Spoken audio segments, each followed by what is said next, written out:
How to update iOS 18 beta. So here is a step-by-step guide to update to iOS 18 beta on your iPhone. So let's get started.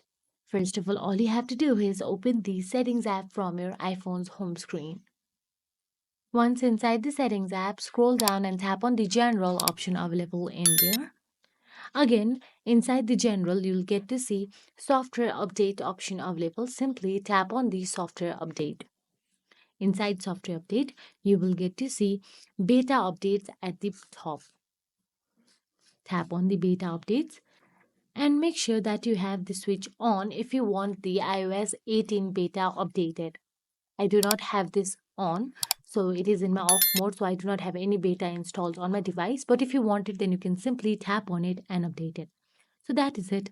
If you found this video helpful, please like, share, and subscribe. And thank you so much for watching.